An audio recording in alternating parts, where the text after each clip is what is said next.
Moving averages पर। कल के सेशन में मैंने से मूविंग एवरेजेस को टच किया और वहाँ पर मैंने आपको उस 15-16 मिनट की वीडियो में समझाया कि औसत किस तरह काम करते हैं।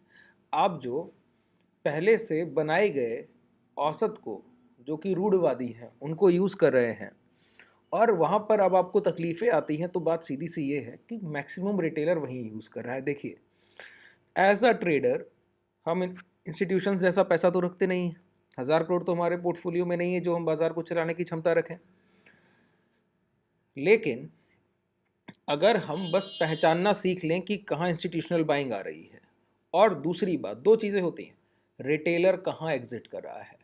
मोमेंटम वहाँ होगा जहाँ रिटेलर की पोजीशन सबसे कम होगी और इंस्टीट्यूशनल बाइंग या सेलिंग सबसे ज़्यादा होगी। ठीक है, इसका मतलब है कि हमारा जो माइंड सेट होना चाहिए वो रिटेलर और इंस्टीट्यूशनल गैप के बीच होना चाहिए। ठीक है, आपको समझना चाहिए कि यहाँ पर रिटेलर है, यहाँ पर इंस्टीट्यूशंस है। इसी प्रोसेस में हम लोग मूविंग एवरेजेस को सीखते हैं। देखिए, औसत इतना बेहतरीन टूल है, प्राइजेक्शन के बाद अगर मैं किसी पर बिलीव करता हूँ तो एवरेजेस है। मैं जिस तरह से आपको एवरेज का उपयोग करना बता रहा हूँ, तो ये मान के चलिए वो कोई रैंडम एवरेज होगा। आपको 70 का एवरेज यूज़ करना होगा, 76 का करना होगा, 180 का करना होगा, 170 का करना होगा, इस तरह। क्यों? हम बायर का एवरेज ले रहे हैं, सेलर का एवरेज ले रहे हैं। हमको क्या करना होता है, ज़रा ध्यान से समझें। सबसे पहला काम हमको करना होता है कि हमको एक पीक पॉइंट, स्विंग हाई ढूंढना होता है जिस स्तर के ऊपर बाजार ट्रेड ना किया हो। सेलर का लास्ट सेलिंग प्राइस हमको ढूंढना होता है। उसके बाद सेलर जब तक उस सेलर के हाई नहीं गए तब तक प्राइस उसके नीचे ट्रेड कर रहा है। तो इस फॉर्मेशन में जितनी कैंडल्स फॉर्म हुई हैं, उन टोटल नंबर ऑफ कैंडल्स का औसत ही सेलर का एवरेज है। ठीक है, इसी तरह स्विंग लो। अच्छा, एक बात बताइए, कल के सेशन में मैंने इसको बहुत ब्रीफली डिस्कस किया हुआ है। अगर नहीं देखा है तो एक वीडियो छोड़कर नेक्स्ट वीडियो जो आपको चैनल ओपन करने पर मिलेगा वो आपको मूविंग एवरेज का ही मिलेगा। बहुत आसानी से उसको देखिए। और हो सकता है ये सेशन मैं थोड़ा सा लंबा करूं, हो सकता है, क्योंकि समझाने में समय जाएगा और चीज़ों को जितना आसानी से और इत्मीनान से आप समझेंगे आपके लिए बहुत बेनिफिशियल होगा। चलिए देखिए, मैं क्या बोलता हूँ कि सेलर का लास्ट सेलिंग प्राइस इंस्टीट्यूशनल का क्या हो सकता है, जहां तक प्राइस चल कर गया उसके ऊपर तो पोजीशन बनेगी नहीं। इसी तरह बायर का लास्ट बाइंग प्राइस क्या हो सकता है, जहां तक प्राइस गिर कर आया, इसके नीचे तो पोजीशन बनेगी नहीं। ठीक है, अगर आप सेलर के एवरेज प्राइस को काट दें जिसने हाई पर अपनी पोजीशन बनाई, तो समझिए आपने मार्केट में प्रीवियस जो रिसेंट सेलर एक्टिव थे उस सेलर को ही काट दिया है। इसी तरह अगर आप लास्ट बायर के प्राइस को काट दें, तो मान के चलिए एवरेज प्राइस को, बायर के एवरेज प्राइस को काट दें के, तो मान लीजिए कि आपने रिसेंट एक्टिव बायर को ही बाजार से बाहर कर दिया है। अब एक मोमेंटम मिलेगा।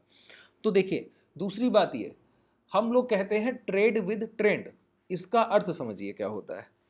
ट्रेंड को तो आप कभी अभी समझने से रहे, लेकिन ट्रेंड का मतलब सीधा सा है, जो एक्टिव है अभी बाजार में, हमको उसके ऊपर बिलीव करना है।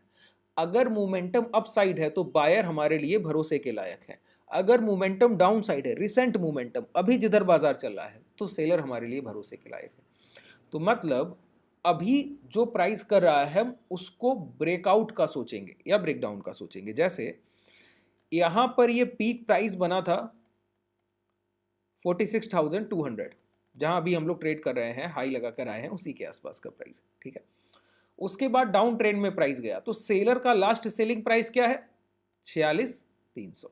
अच्छा, 46,300 से फिर यहां पर आकर ये ब्रेकआउट देखने को मिला। तो हम लोग यहां से यहां तक जितनी कैंडल के फॉर्मेशन हुए वो समझने की कोशिश करते हैं। ठीक है, जितनी कैंडल, नंबर ऑफ कैंडल्स की, यहां से यहां तक टोटल नंबर ऑफ कैंडल्स के फॉर्मेशन कितने हैं, जरा देखिए, बहुत ध्यान से समझिएगा। मैं सारी चीजें, आपके डाउट जो लास्ट सेशन में आप लोगों ने किया कि एवरेज पे ट्रेड तो लेते हैं लेकिन आपके स्टॉप लॉस सेट हो जाते हैं, उसका मैं आपको रीजन बताऊंगा और उससे बचने का तरीका भी। ठीक है, यहां पर देखिए 147, ये देखिए total number of candles 147 bars बने। तो क्या करना है, अच्छा, सेलर यहाँ पे सेलिंग की शुरुआत करता है और जितना बाजार गिरता है तो सेलिंग के इम्पैक्ट से ही गिरता है, वो बिकवाली करता जा रहा है, भाव नीचे आता जा रहा है। बीच में कोई बायर आ गए, यहाँ पर देखिए आप, इस जगह लो लगाने के बाद प्राइस फिर हायर हाइज में जाने लगा। एक हाई लगाने के बाद जब प्राइस नया हाई लगाने लगे और गिरावट में प्रीवियस हाई को सेव करे तो समझिए खरीदार कहीं ना कहीं इंटरेस्टेड है। लेकिन बायर सेलर बहुत ऊपर से सेल कर रहा है, बायर तो अभी अभी आया है, तो क्या करना चाहिए? जब एक खरीदार का औसत बिकवाल के औसत को काट देगा तो हम मान लेंगे पूरी तरह से बायर्स इस बाजार को डोमिनेट करेंगे। अभी एक कंप्लीट फॉर्मेशन नहीं है, कंप्लीट कॉन्सेप्ट नहीं है, इसको मैं अभी क्लियर करूंगा। देखिए, जैसे यहां से मैंने देखा यहां तक टोटल नंबर ऑफ कैंडल्स का फॉर्मेशन कितना है 147। यहां पर इंडिकेटर पर आइए, मूविंग एवरेज पर आ जाइए। मूविंग एवरेज पर क्लिक किया, आपने देखा यहां पर ये मूविंग एवरेज क्लोजिंग बेसिस पे लगा हुआ है। सेटिंग्स पे जाइए, लेंथ 9 कैंडल्स का औसत नहीं चाहिए मुझे total number of candles 147 candles का एवरेज चाहिए। अच्छा, ये कैंडल्स नंबर ऑफ कैंडल्स अलग अलग टाइम फ्रेम पर अलग होंगे। जैसे अभी मैं यूज कर रहा हूँ 125 मिनट्स का टाइम फ्रेम, अगर आप यही 150 मिनट का टाइम फ्रेम यूज करें, ठीक है, 250 मिनट का मतलब एक अच्छा टाइम फ्रेम हो गया आपके लिए, 4 घंटे 10 मिनट के आसपास 4 घंटे का टाइम फ्रेम यूज करेंगे तो लगभग लगभग आपके पास जो कैंडल्स आएंगी वो हाफ हो जाएंगी, वो लगभग 70-72 कैंडल आएंगी। तो इस तरह से आप इसको यूज करते हैं। अच्छा देखिए, यहां पर इस सेलर के प्राइस के ऊपर गौर कीजिएगा, बहुत ध्यान से चीजों को समझना है, ठीक है। देखिए, सेलर के प्राइस को टच किया, वहीं से सेलर अपने प्राइस पे शॉर्ट कर रहा है। दोबारा आपने इसके ऊपर जाने की कोशिश की, क्या उसने निकलने दिया आपको? नहीं, वहीं से गिरा दिया, ठीक है। लेकिन अब आप निकल गए हैं। अच्छा, जो लोग कहते हैं कि सिर्फ एवरेज के ऊपर प्राइस आ जाने पर लॉन्ग कर देना है, बिल्कुल गलत बात है। नहीं, ये बिल्कुल भी सही थ्योरी नहीं है। एवरेज के ऊपर क्लोजिंग जब मिलेगी, ये सेलर का औसत भाव हुआ, इस सेलर ने जो पोजीशन बनाई इसका औसत प्राइस ये है। अगर प्राइस इसके एवरेज प्राइस को काट रहा है तो सीधी सी बात है ये अपनी पोजीशंस को काट कर भागेंगे जरूर। पहले तो बचाने की कोशिश करेंगे, जो कि यहाँ पे की कि अपने औसत को सेव करें। यहाँ भी ये कोशिश हुई तो उन्होंने अपने प्राइस को सेव कर लिया, फिर ये कोशिश हो रही है तो अब वो अपनी पोजीशंस को दोबारा बचाने की कोशिश कर रहे हैं, लेकिन बायर स्विंग हाई पर रोक दे रहा है और दोबारा जाके हाई ब्रेक करा रहा है। तो अब सेलर डर गए हैं, वो अपनी पोजीशंस को पूरी तरह स्क्वायर ऑफ करेंगे, ठीक है। अच्छा, अगर आप एक कॉन्ट्रैक्ट को सेल करें, कॉन्ट्रैक्ट का मतलब हुआ अगर आप एक पुट ऑप्शन को सेल करें या फिर कॉल ऑप्शन को सेल करें तो मैं कहूं स्क्वायर ऑफ कीजिए, मतलब अपनी पोजीशन से एग्जिट कीजिए। तो क्या करना होता है?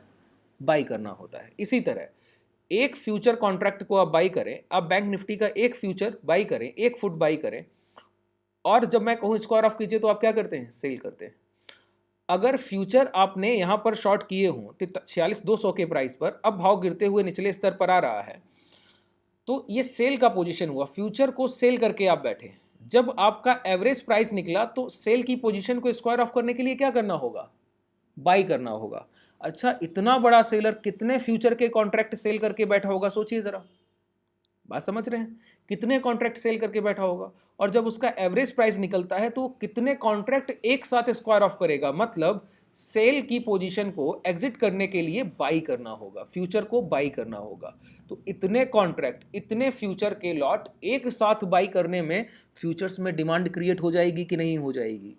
इतने सारे एक साथ कॉन्ट्रैक्ट, एक साथ फ्यूचर्स बाई कर लेना एग्जिट करने के लिए एक डिमांड को क्रिएट करेंगे, जिसका इंपैक्ट हम लोग यहां पर देख रहे हैं।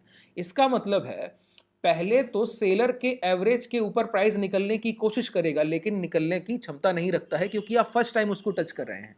पहली बार आपको उसके ऊपर क्लोज करना होगा। क्लोजिंग के बाद सेलर अपनी पोजीशंस को बचाने की कोशिश करेंगे, वो थोड़ा बहुत यहाँ पर प्राइस को रोकने की कोशिश करेंगे। जब दूसरे हिट में ये हाई निकलेगा तब आप अपनी पोजीशंस को लॉन्ग करते हैं, पहली चीज। दूसरी बात मैंने आपसे कही, ये अधूरा कॉन्सेप्ट है, ये आपने 60% सीखा। अगर इसको और एक्यूरेट करना है तो हमको क्या चाहिए? ये सेलर्स आए थे बाजार में 15 सितंबर और 2023 का समय, नीचे देखिए तारीख लिखकर आ रही है, मैं कर्सर वहीं पर रखकर बैठा हूं, ठीक है। बायर आए हैं 26 अक्टूबर को और वो प्राइस को वही तो ब्रेकआउट कराना चाहते हैं, वही तो सेलर के एवरेज को बार बार टेस्ट कर रहे हैं, सेलर के औसत को वही तोड़ना चाहते हैं। तो मैंने क्या कहा, ट्रेड विद ट्रेंड का अर्थ क्या है? जो रिसेंट अभी प्राइस में डोमिनेट करने की कोशिश कर रहा है हम उस पर बिलीव करेंगे। तो सेलर हमारे लिए पुराने हो गए और बायर हमारे लिए नए हो गए, तो अपॉर्चुनिटी हमको किसकी तरफ देखनी है? बाइंग साइड, ना कि सेलिंग साइड। बात क्लियर हुई? तो बाइंग साइड अपॉर्चुनिटी के लिए क्या होता है, हम लोग बहुत, आप लोग सीखते होंगे गोल्डन क्रॉसओवर। कि 100 का एवरेज प्लॉट कर लिया, 50 का एवरेज प्लॉट कर लिया, जब 50 का एवरेज 100 के एवरेज को काटेगा तब आप लॉन्ग करेंगे। बहुत एसल हंटिंग है वहां पर। 20 का एवरेज प्लॉट कर लिया, 50 का एवरेज प्लॉट कर लिया, क्रॉसओवर होगा, गोल्डन क्रॉसओवर नहीं।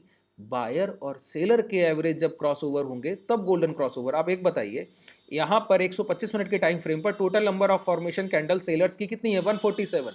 और आप अगर 100 का एवरेज यूज करेंगे तो ये ठीक तो नहीं हुआ, क्योंकि सेलर ने 147 कैंडल पहले सेलिंग की शुरुआत की थी और आप मात्र 100 कैंडल्स का डेटा ले रहे हैं। क्या ये ठीक बात है? बिल्कुल ठीक बात नहीं। बात क्लियर हुई? तो सेलर जितने पहले आया है तो सेलर का औसत निकालिए, वो ऑथेंटिक भाव देख आपको लेकर आएगा जहां पर उसका एवरेज प्राइस है। बायर तो बायर का एवरेज निकालिए, चाहे वो कितनी भी कैंडल्स हो। 147 एक रैंडम एवरेज हुआ ना, मूविंग एवरेज। यहां पर देखिए, तो यहां से यहां तक जितनी कैंडल्स का फॉर्मेशन है वो हम देख लेते हैं। फिर से हमको देखना होगा, यहां पर एक क्लिक करना है पहला स्केल लेकर, और दूसरा यहां पर क्लिक करना है जहां तक हम लोगों ने किया था। 67 68 कैंडल्स टोटल फॉर्म हुई। तो क्या करना है, एक दूसरा एवरेज प्लॉट कीजिए, दूसरा एवरेज प्लॉट कीजिए मूविंग एवरेज, और जिसमें हमको लेंथ कितनी रखनी है? ये बायर का एवरेज होगा। किसका एवरेज होगा? बायर का। 9 SMA आ गया, 67 का फॉर्मेशन यहां पर डाल दीजिए। ये मैंने डाल दिया। अब देखिए क्या हुआ, बताइए, ध्यान से सुनिएगा। मैंने बहुत आसानी से आपको चीज़ों को समझाया है। अब यहाँ पे थोड़ा सा कॉन्सेप्ट और क्लियर करने को रह गया है, बस उतना क्लियर कर दूं, समझ लीजिए आप तैयार हो गए हैं बिल्कुल मूविंग एवरेजेस को यूज़ करने के लिए। आप ऑप्शन बाइंग करेंगे, आपसे प्रॉफिटेबल कोई ट्रेडर इस बाजार में होगा नहीं। बस इन कॉन्सेप्ट को याद रखिए। एक ट्रेडिंग जर्नल बनाइए। ट्रेडिंग जर्नल समझते हैं कि जब आप लाइव मार्केट में बैठे हैं तो अपने ट्रेड को एग्जीक्यूट करने के बाद जो आपके माइंड में चीज़ें आ रही हैं कि एग्जिट करना होगा, प्राइस नीचे आ रहा है, फियर आ रहा है माइंड में, क्या ट्रेड गलत प्लान हो गया है, ये सारी चीज़ें जब आप एक डायरी में नोट डाउन करके रख लेते हैं, अगले सेशन में बैठने से पहले 9:15 से पहले आप उसको एक बार पढ़िए और ये रोज़ कीजिए। तो इससे क्या होगा, आपको अपने पिछले दिन की खुद की गलतियां रियलाइजेशन में आएंगी, आप उनको अनुभव करेंगे और स्किप करने की कोशिश करेंगे। इसी तरह ट्रेडिंग में स्किल को लाया जाता है। ठीक है, समझिए। देखिए ये वीडियो जब आप पूरा देखेंगे ना, तो मैं क्या कहता हूँ, आप स्किप करके देख रहे हैं या कैसे भी देख रहे हैं तो आपको पूरा बेनिफिट नहीं मिलने वाला है। बहुत छोटे छोटे से ट्रेडिंग में पॉइंट होते हैं जो आपको टच कर जाएंगे और समझ नहीं पाएंगे आप, और बहुत छोटी सी चीज़ें आपको बहुत प्रॉफिटेबल बना देती हैं। ट्रेडिंग बहुत आसान है, बस उसको कॉम्प्लिकेटेड मत कीजिए, बस बायर सेलर के बिहेवियर को समझिए। गोल्डन क्रॉसओवर, ये हुआ है गोल्डन क्रॉसओवर, हुआ है यहाँ पर, ये गोल्डन क्रॉसओवर है, इसको कहते हैं। जब ये क्रॉसओवर हुआ तो ये मोमेंटम मिला। अब समझिए क्या होता है, सेलर का एवरेज अगर इस तरह से नीचे गिरकर आ रहा है और नीचे से कोई बायर आया खरीदते हुए, तो प्राइस औसत से पहले सेलर के एवरेज के पास पहुंचेगा, ये तय है। जब भी ये सेलर के एवरेज के पास पहुंचेगा तो सेलर अपनी लास्ट एबिलिटी से, सबसे आखिरी जितनी उसकी हिम्मत होगी पूरी जुटाएगा, पूरा डिस्ट्रीब्यूशन करेगा जितना उससे हो सकेगा, जितनी भी उसकी कैपेबिलिटी बनती है, पूरी तरीके से प्राइस को शॉर्ट करने की कोशिश करेगा। इस उसकी कोशिश में क्या होगा, उस सेलिंग के एवरेज के पास प्राइस आने के बाद नीचे गिर कर आएगा, और एक बार बायर के, ये बिल्कुल प्रैक्टिकल अप्रोच बता रहा हूं, बायर के एवरेज के नीचे आएगा। आप कोई भी क्रॉसओवर यूज करते हो, इसी कॉन्सेप्ट पे क्रॉसओवर होंगे तभी वो प्रॉफिटेबल होंगे। बायर के एवरेज के एक बार नीचे हिट करेगा, जैसे ही दोबारा लौट के बायर के एवरेज के ऊपर प्राइस आया, यहीं पे लॉन्ग का ट्रेड करना है। लौट कर प्राइस नहीं आएगा, सेलर के एवरेज को काटेगा पहले प्राइस, फिर बायर का एवरेज सेलर के एवरेज को काटेगा। क्या हुआ यहां पे समझिए, मैंने कहा एक बार प्राइस सेलर के एवरेज के पास पहले पहुंचेगा, बायर के एवरेज से पहले प्राइस पहुंचेगा सेलर के एवरेज के पास। क्लियर है? वहां पर अपनी आखिरी कोशिश करेगा सेलर प्राइस को नीचे धकेलने की, और एक बार बायर के औसत के नीचे लाने में सक्षम होगा। लेकिन जैसे ही दोबारा लौट के प्राइस बायर के एवरेज के ऊपर आता है तो समझिए यही लो अब आपका एसएल एरिया हो सकता है। अगर हेजिंग कर रहे हैं तो ये लॉस जाता ही नहीं है हालांकि, और फिर आप लॉन्ग करेंगे तो फिर प्राइस लौट कर नहीं आता है। बात क्लियर हो गई? अब दूसरी बात, आप लोगों का एक और कॉन्सेप्ट रहता है कि ऑप्शंस में आप लोगों ने डाउट पूछे तो उसको मैं क्लियर कर देता हूं। आपका डाउट ये है, एक एवरेज में हटा देता हूं, यहां से सिर्फ एक को यूज कर रहा हूं, ठीक है? तो आपका डाउट क्या है? आपका डाउट है कि मैं यहां पर जब भी ट्रेड एग्जीक्यूट करता हूं तो मेरा स्टॉप लॉस चला जाता है मूविंग एवरेजेस को यूज करते हुए। मैं क्या कहता हूं, सेलर या बायर कोई भी एवरेज आप यूज कर रहे हैं, 20 50 रैंडम कोई भी बनाया हुआ एवरेज भी यूज कर रहे हैं, कुछ भी यूज कर रहे हैं, ठीक है? तो एवरेज के ब्रेक होने पर कभी ट्रेड मत कीजिए। ये देखिए, जब एवरेज ब्रेक हुआ है उसके नियर बाई कोई स्विंग हाई या रेजिस्टेंस लगा हुआ है, जैसे यहाँ पर ये एवरेज ब्रेक करने की कोशिश किया, तो यहाँ पर ये देखिए कि कोई पास में स्विंग हाई या एवरेज लगा हुआ है, प्राइस स्विंग हाई या रेजिस्टेंस ये लगे हुए हैं। तो सेलर के एवरेज के ऊपर मात्र प्राइस निकलने से काम नहीं चलेगा। ये जो स्विंग हाई है जब ये निकलेंगे तब प्राइस मोमेंटम देगा, उसके पहले नहीं, क्योंकि सेलर्स के प्राइस को काटिए, एवरेज के साथ उसके लास्ट सेलिंग प्राइस को भी जब काट देंगे तो क्लैरिटी आ जाएगी कि अब ये प्राइस लौट कर आएगा ही नहीं। जैसे यहाँ पर देखिए, जब यहाँ पर इसने कोशिश की तो सफल नहीं हुआ, लेकिन जब दोबारा में ये हाई टूटे और फिर ये रेजिस्टेंस एरिया टूट गया तो ये मोमेंटम की रियल शुरुआत हुई। ठीक है, तो जब भी आप एवरेज से एक शॉर्ट का ट्रेड कर रहे हैं, वहां देखिए कोई स्विंग लो लगा है, तो उस स्विंग लो को आप मार्क करेंगे, ना कि उस एवरेज को। इसी तरह यहाँ पे एवरेज ये आया है, एवरेज तो ये आ रहा है, तो एवरेज को नहीं मार्क करना है हमको, यहाँ पर देखना है स्विंग हाई क्या लगा है। स्विंग हाई ये लगा है। स्विंग हाई का मतलब होता है गिरने के बाद रिट्रेसमेंट करके प्राइस जो हाई लगाकर दोबारा गिरता है वो स्विंग हाई, गिरने के बाद रिट्रेसमेंट करके जो हाई लगा के प्राइस दोबारा गिरता है वो स्विंग हाई। इसी तरह स्विंग लो, ऊपर चलने के बाद अप ट्रेंड के बाद थोड़ी रिट्रेसमेंट के बाद जहां से प्राइस दोबारा लौट कर अप ट्रेंड में चला जाता है वो स्विंग लो। ठीक है, तो अगर शॉर्ट का ट्रेड करना है, कोई एवरेज इस तरह से आ रहा है और ये लो ब्रेक करे, तो एवरेज ब्रेक होने पर नहीं, ये स्विंग लो ब्रेक होने पर शॉर्ट कीजिए। ठीक है, बहुत चीजें आपकी इससे क्लियर हो जाएंगी। दूसरा, एवरेज या स्विंग हाई ब्रेक होने के बाद जब उस कैंडल के हाई ब्रेक हो तो बिल्कुल क्लियर है कि अब तो एसएल जाएगा नहीं, बिल्कुल सेफ ट्रेड होता है। ठीक है, अब इसके बाद भी देखिए, ये मैंने बिल्कुल आपको ऑथेंटिक प्राइस एक्शन के थ्रू और जितना बेहतर मूविंग एवरेजेस हो सकते हैं उतना बेहतर आपको सिखाया है। ठीक है, और मैं एक बात बताऊं, डेरिवेटिव में आप ऑप्शंस के चार्ट पर at the money strike prices होते हैं। जैसे अभी बाजार चल रहा है 46,839, तो 46,800 के कॉल और पुट पर आप इन एवरेजेस को प्लॉट कर लीजिए, सेलर का जो हाई लगा हो, बायर का जो लो लगा हो।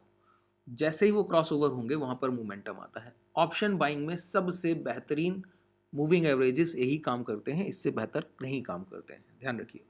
ठीक है, अब भी अगर आपको कोई डाउट रह गया हो इसके रिगार्डिंग तो नीचे आप कमेंट सेक्शन में जितना आप लिख सकते हैं लिखिए, मैं सभी जवाब जितनी जल्दी होता है विद इन 5 मिनट्स आपको देने की कोशिश करता हूँ। ठीक है, उसके बाद एक बात और, अगर ये चीज़ें आपको पसंद आ रही हैं और आपको लग रहा है कि एक रियलिस्टिक अप्रोच है बाजार को सीखने की, जो कि बिल्कुल है, प्रैक्टिकल मार्केट के थ्रू जितना आपको समझा सकता हूँ उतना समझाने की कोशिश करता हूँ, तो अपने लोगों के साथ शेयर भी कीजिए, उनको भी बताइए कि हाँ इन चीज़ों से आप प्रॉफिटेबल हो सकते हैं, और अगर पसंद आ रहा है तो लाइक कीजिए। चलिए, धन्यवाद।